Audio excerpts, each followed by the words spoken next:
So, do I introduce myself?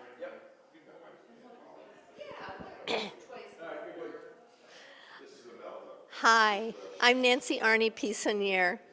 I was born in Mountainside Hospital, and here 70-some years later, I'm back in Montclair. One of the things that I've been talking about on this oral history project was my neighborhood. And my neighborhood is kind of a unique scenario in that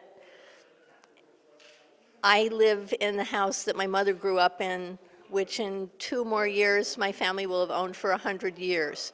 So I know the neighborhood pretty well, although I was away for 40 years living my other life.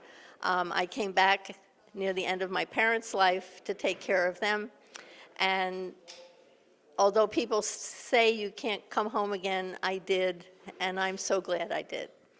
Because although Montclair has changed a lot in very many ways, there is still something of the heart of Montclair that I just can't imagine living anyplace else. I've lived probably in 10 different states, but Montclair will always be home, always has been, always will be. When I was growing up, we lived the block just east of Watchung Plaza, and I grew up in the house my mother grew up in, which was next door to the church that my grandfather was the minister of. And on the other side of the church was my other grandparents' home. So I had 2 sets of grandparents on the same block. And it was just a wonderful neighborhood to grow up in. Everybody went from one house to another. The kids played together. We had circuses. We set up golf courses that ran through 4 or 5 different yards with soup cans sunk in the ground, hitting the golf ball with my grandmother's old golf clubs. But Montclair in the 40s and 50s and 60s, when I was growing up and living here as a child, had a reasonable amount of diversity and was full of people who cared about the world around them and cared about art and cared about nature and cared about the town and the people who lived in it. And although a lot of things in Montclair have changed, that heart is still there.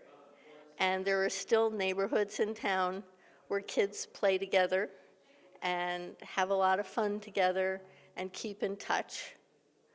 I'm thrilled to still be in touch with the one African-American girl that was in my class in Watchung School. And we reconnected at our 45th high school reunion, and now we're Facebook friends and keeping up with each other's families. So the diversity part of Montclair has expanded exponentially, and I'm really glad about that because now other people can have the same kind of fun relationships I had with Lisa.